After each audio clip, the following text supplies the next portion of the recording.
ওই মদন, কি হয়েছে? ওই রতন, কি বলো তো?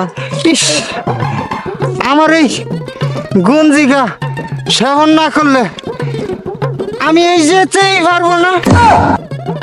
আমাকে সিদ্ধি দে, সিদ্ধি খেলে বুদ্ধি বাড়ে। আরে দেখ না, আর কুলাইছে না। এই ময়ূর ঘোষ, বলো। এই তোমারে কেডা কইছে যে এই এই গাঁজা খাইলে তোমার বুদ্ধি বাড়বে? এই গাঁজা খাইলে তো তোমার বুদ্ধি বাড়বে না, এই গাঁজা আরো বুদ্ধি নষ্ট করে, তুমি জানো? হ্যাঁ, তুমি কইছো যে যা গাঁজা খাইলে বুদ্ধি বাড়বে। তুমি তো শালা আসলে অরিজিনালি একটা গাঁজা খোর। এই গাঁজা খাইয়া এই বুদ্ধি উড়াইয়া দিয়া এই বাংলাদেশের মধ্যে হট্টগোল বাজাই দিছো শালা। তুমি মধ্যে থেকে আমাদেরকে নিয়েছো, শালা আমাদেরকে মাইরে ফেলবে শালা।